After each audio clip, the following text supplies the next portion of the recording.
بسم اللہ الرحمن الرحیم۔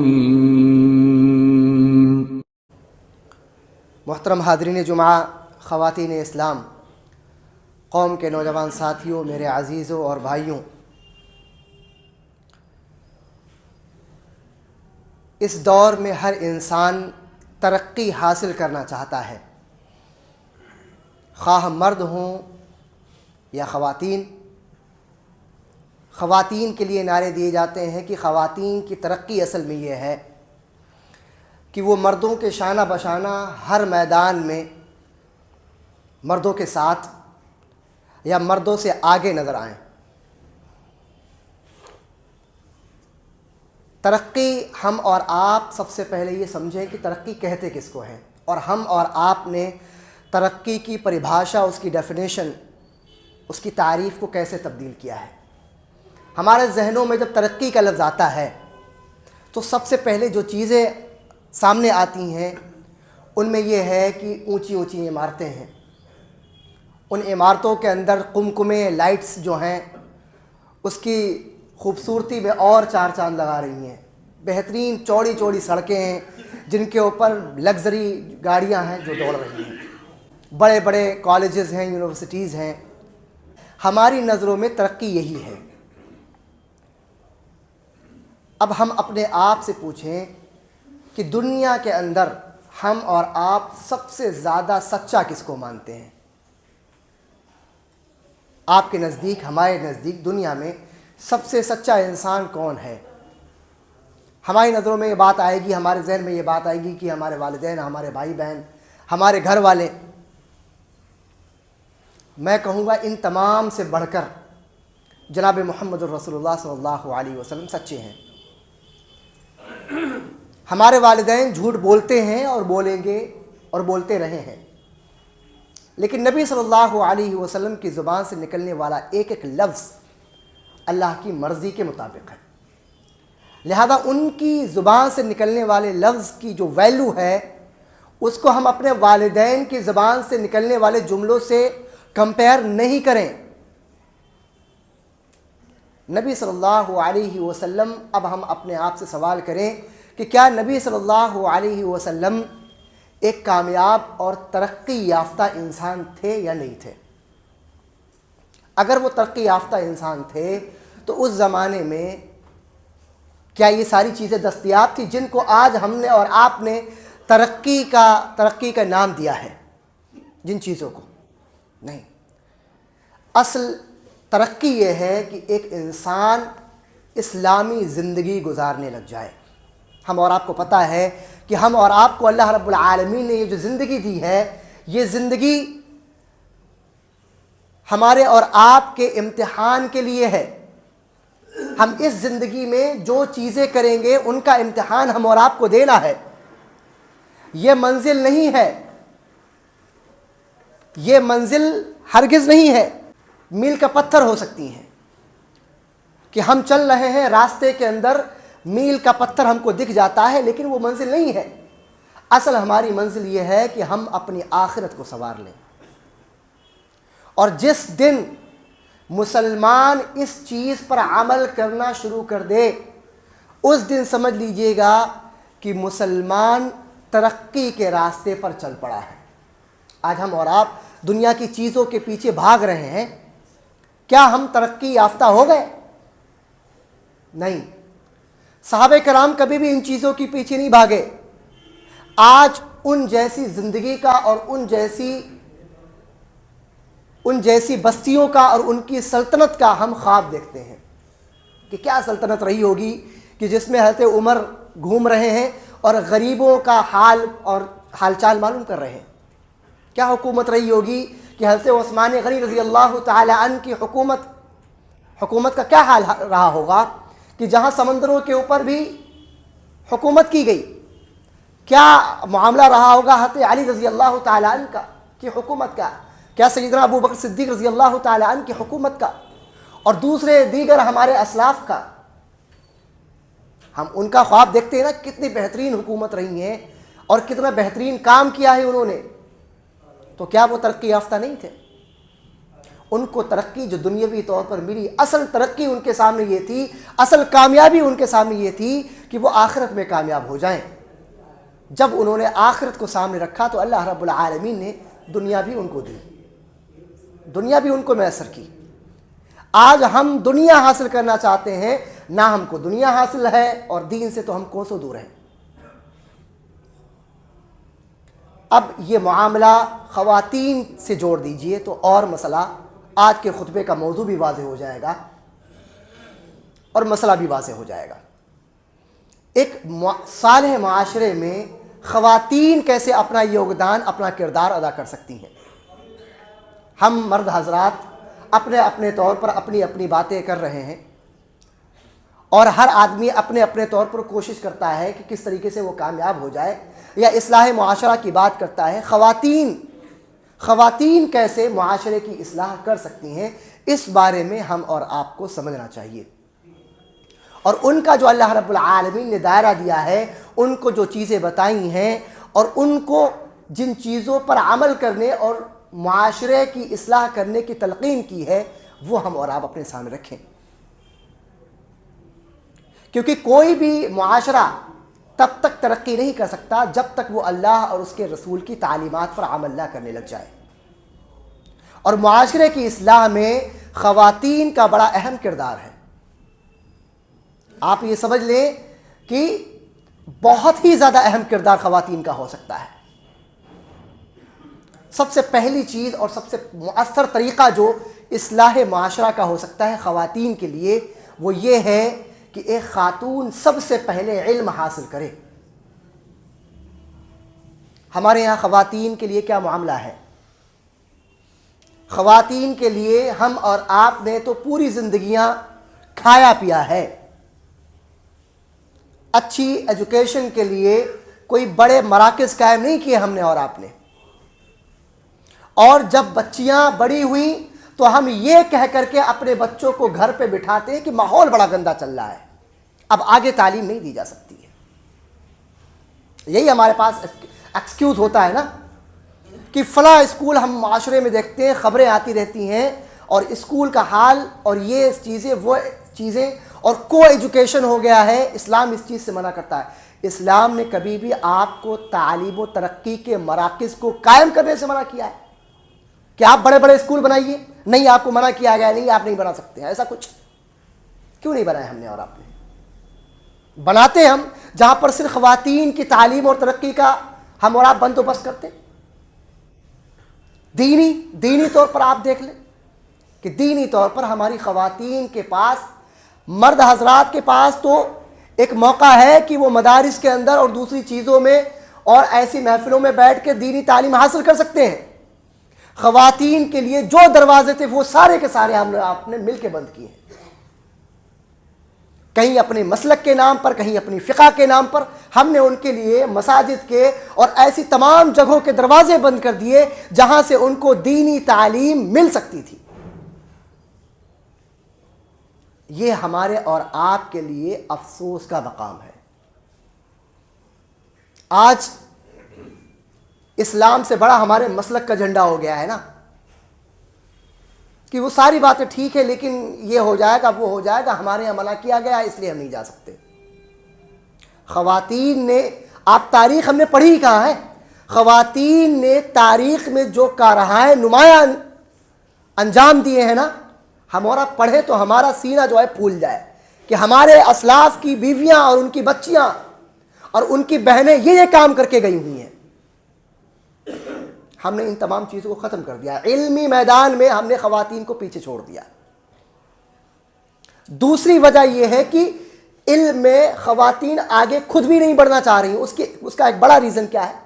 اس کا ایک بڑا ریزن یہ ہے کہ خواتین نے پڑھ لیا ہے، بچے ان پڑھ جاہل گھوم رہے ہیں۔ اب خواتین کو لگتا ہے کہ ہماری شادی تو اسی جاہل سے ہونی ہے، یہ تو تعلیم و ترقی سمجھے گا نہیں، تو ہم کیوں پڑھیں؟ لہذا وہ یا تو اس علمی میدان میں آگے نہیں بڑھتی ہیں، اور اگر وہ آگے بڑھ رہی ہیں تو وہ ارتداد اور الحاد کا شکار ہو رہی ہیں، کیونکہ وہ اپنے برابر کی کیٹیگری کے لڑکے کو چاہتی ہیں۔ لہذا ان کے لیے چونکہ ہم نے ان کی تربیت توحید پر نہیں کی ہے تو ان کے یہاں شرک کی کوئی بڑی بات نہیں، لہذا وہ الحاد ملحد ہو رہی ہیں اور مرتد ہو رہی ہیں, کہیں بھی کسی سے بھی شادی کر لی جا کر کے. یہ دو مین ریزن ہیں علم سے دور رہنے کے. جب ہم علم ہی نہیں حاصل کریں گے تو آگے کیا پڑھائیں گے لوگوں کو؟ بھائی آپ سے کہا جائیے آپ مسجد میں آئیے اور آج سے آپ کو جاپنی لینگویج سمجھانی ہے, آپ کیا پڑھائیں گے جب آپ کو آتی ہی نہیں ہے؟ تو کیا سمجھائیں گے ہم اور آپ؟ ہم اور آپ کو پہلے علم حاصل کرنا ہے تبھی تو آگے بڑھائیں گے نا ہم.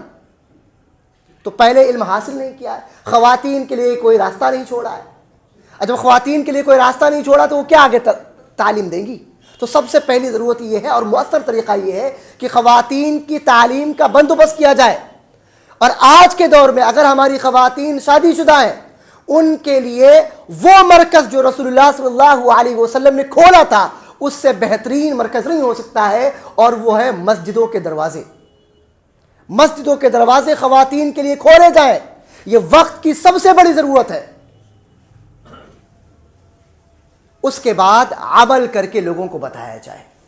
جب کوئی آدمی علم حاصل کرتا ہے اور اس کے اوپر عمل کرتا ہے تب سامنے والے پر زیادہ اثر ہوتا ہے. ہم کوئی گالی دے رہے ہوں اور بچے کو سمجھا رہے ہیں بیٹا گالی مت دینا, بہت گندی بات. بچے کے دل کے اوپر کیا اثر پڑے گا؟ ہم کوئی غلط کام کر رہے ہوں اور بچے سے کہیں کہ نہیں بیٹا ایسا نہیں کرتے, غلط بات ہے, آپ کو لگ رہا ہے کہ اس کو اثر ہوگا؟ نہیں ہوگا. آج ہمارا معاملہ یہی ہے. گھر میں بیٹھے ہوئے ہیں, بچے سے کہتے بیچا نماز پڑھ کے جاؤ, بیٹھ کے کھایا جا رہا, باتیں کی جا رہی ہیں, مٹر گشتیاں چل رہی ہیں. یہی ہوتا ہے نا ہمارے گھروں کے اندر. خواتین کا بھی یہی معاملہ ہے.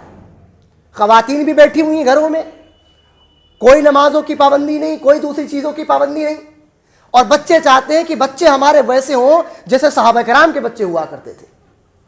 تو یہ ممکن ہے کیا؟ ہم علم حاصل کریں اور عمل کریں. سب سے بہترین طریقہ اصلاح معاشرہ کا یہ ہے کہ ایک آدمی عمل کر کے لوگوں کو بتائے اور اس کے سامنے عملی نمونہ پیش کرے کہ یہ ایسے کیا جا سکتا ہے. آج ہم اپنے قول سے لوگوں کو جنت کی طرف بلا رہے ہوتے ہیں, قولی طور پر کہ آ جاؤ جنت کی طرف, یہ راستہ جنت کا ہے, ایسا کر لو جنت مل جائے گی. اور عمل سے, ہمارے عمل سے جہنم کی طرف دعوت دی جا رہی ہوتی ہے. ہمارے اعمال ایسے ہیں. تو کیسے؟ قول اور عمل میں جب تضاد ہوتا ہے نا تو سامنے والے کے اوپر کوئی اثر نہیں ہوتا ہے. بچہ جو ہے, ہمارے گھروں میں بچے آپ کے کہنے سے زیادہ آپ کی جو ایکٹیویٹی ہے اس کو کاپی کرتے ہیں کہ ابا نے کیا کیا, انہوں نے کیا. چھوٹے بچوں کو دیکھیے گا دادا کیسے کھانستے ہیں, وہ کھانس کے دکھا رہا ہوگا آپ کو.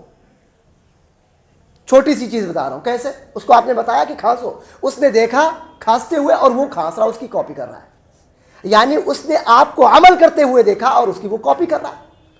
تو آج کے دور میں اصلاح معاشرہ میں سب سے بہترین طریقہ یہ ہے اور مؤثر طریقہ یہ ہے کہ ایک آدمی علم حاصل کرے, اس پہ عمل کرے, اور عمل کرنے کے بعد سامنے لوگوں کے سامنے عملی نمونہ پیش کرے.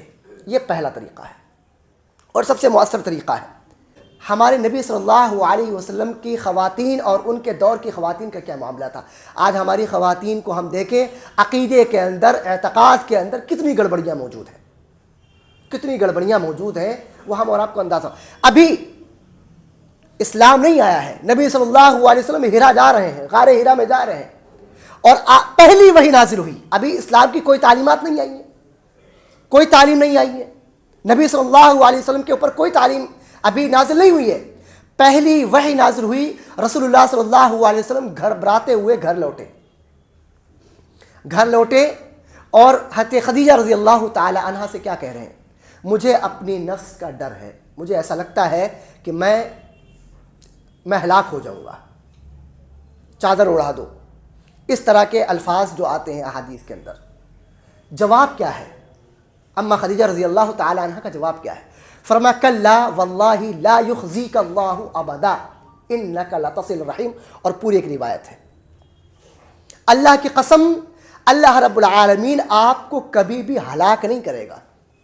آپ تو رشتہ داریاں جوڑتے ہیں, لوگوں کی مدد کرتے ہیں اور دوسری چیزیں بتائیں. قسم کس کی کھا رہی ہیں خدیجہ رضی اللہ تعالی عنہ؟ اللہ رب العالمین کی.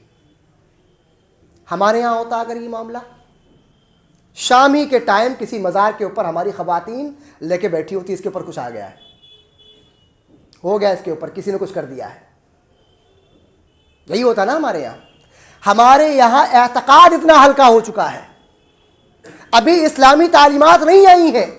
اماں خدیجہ رضی اللہ تعالی عنہ کا اعتقاد دیکھیے آپ، رسول کو دلاسا دیا جا رہا ہے، کہا جا رہا ہے کہ اللہ کی قسم اللہ آپ کو ہلاک اور برباد نہیں کرے گا۔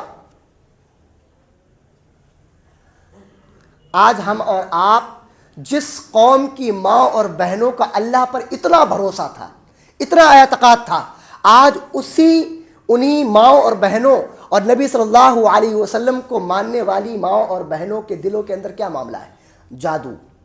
جادو کیسے کام کیا جائے گا، تعویذ کیسے ہمارے یہاں کام کر سکتا ہے۔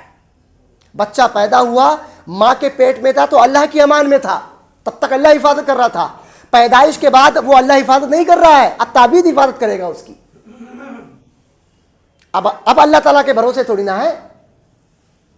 اب آپ سوچئے اس چیز کو، ہم اور آپ کہاں جا رہے ہیں؟ وہ بچہ پاک ہے ناپاک ہے، یہ ایک الگ بحث ہے تعویذ والی۔ آپ نے قرآنی آیات اس کے اوپر چسپاں کی اور اس کو پہنا دیا، اب وہ ناپاک ہو رہا ہے۔ ہمارے یہاں تو بڑا معاملہ ہوتا، قرآن کو چھوا نہیں جائے گا۔ یہ جو آپ کر رہے ہیں وہ کیا تھا؟ اس کو پتا ہے کہ میں ناپاک ہو گیا ہوں، وہ امی کو بتا رہا ابھی پیدا ہوا ہے کہ ابھی ناپاک ہو گیا ہوں میں، تعویذ اتار لو پھر پہنا دینا۔ یہ سب ہوتا ہے ہمارے یہاں؟ نہیں ہوتا ہے۔ ہم قرآن کی بے حرمتی خود کر رہے ہوتے ہیں اور پھر ہم کو لگتا بھی نہیں ہے۔ افسوس کا مقام تو یہ تھے ہم گناہ کو گناہ بھی نہیں مان رہے ہوتے۔ تو ہم اور آپ دیکھیں اعتقاد، ہماری خواتین کا بھروسہ، اللہ پر توکل کہاں چلا گیا؟ ان کا توکل جادو پر ہے، ان کا توکل تعویذ پر ہے۔ امام صاحب سے اگر 5 فون آئیں گے تو 4 فون 3 فون تو کم سے کم اس بات پر آئیں گے کہ امام صاحب کوئی وظیفہ بتا دیجیے آپ ہم کو، یہ ہو گیا ہے، وہ ہو گیا، یہ معاملہ ہو گیا، وہ معاملہ ہو گیا ہے۔ آپ دیکھیں ہماری زندگیاں، ہمارے اعتقاد، کس توکل اللہ پر، بھروسہ ہمارے اللہ پر کیسے ہلکا ہو گیا۔ سب سے پہلی چیز ہمارے عقیدے میں پختگی آنی چاہیے، شرک پتہ ہونا چاہیے، توحید پتہ ہونی چاہیے۔ نہیں پتہ ہے، کہاں ہم نے تعلیم و تربیت دی؟ ہم اور آپ اس چیز کی طرف دھیان دیں۔ اور دوسرا معاملہ ہے تربیت کا۔ ہماری خواتین تربیت کے ذریعے سے اصلاح معاشرہ کر سکتی ہیں۔ اپنے بچوں کی صحیح تربیت کریں، اپنے بچوں کی صحیح تربیت کریں گی تو یہی بچے چاہے مرد ہوں یا خاتون، جو بچے ہوتے ہیں میل ہوں فیمیل ہوں، بیبی گرل ہو یا بیبی بوائے ہو، یہی آگے چل کے معاشرے کا حصہ بنیں گے نا۔ تو ان کی اگر صحیح تربیت کر دی جائے تو معاشرے کی تربیت ہو گئی۔ آپ اکائی کی تربیت کر رہے ہیں، معاشرے کی اکائی کیا ہے؟ آپ کے بچے آپ کی معاشرے کی اکائی ہیں، آپ ان کی صحیح تربیت کریے۔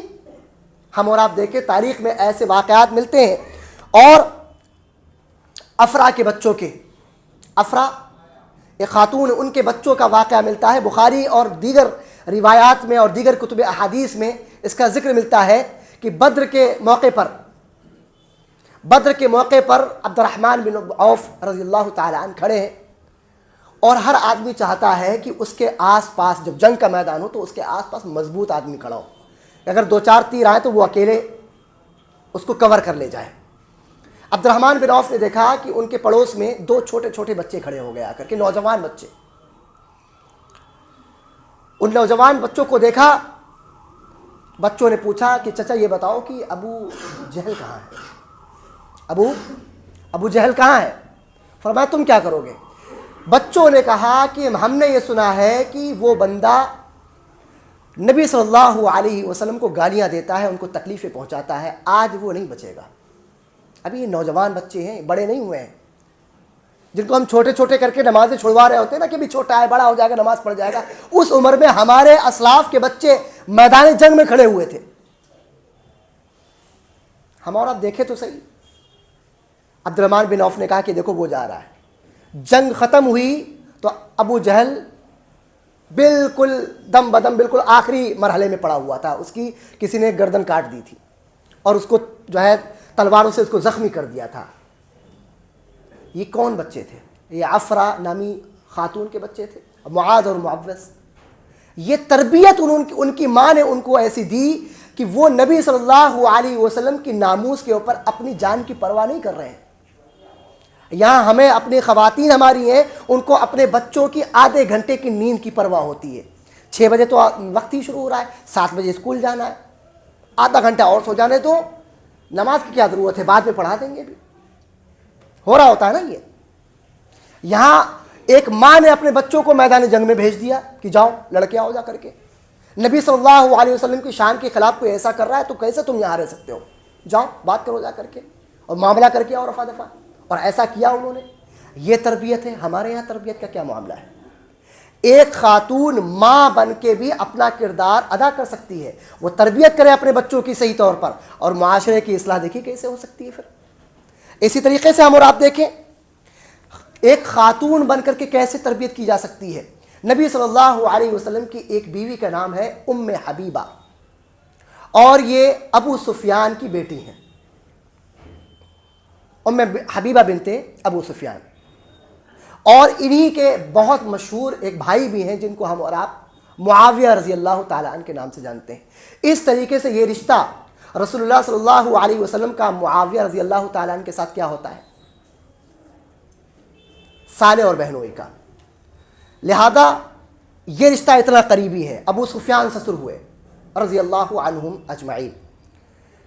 ام حبیبہ رضی اللہ تعالی عنہا اپنے گھر میں موجود ہیں. ابھی ان کے والد اسلام نہیں لائے ہیں, یہ اسلام لے آئی ہیں. یعنی ابو سفیان ابھی مسلمان نہیں ہوئے ہیں.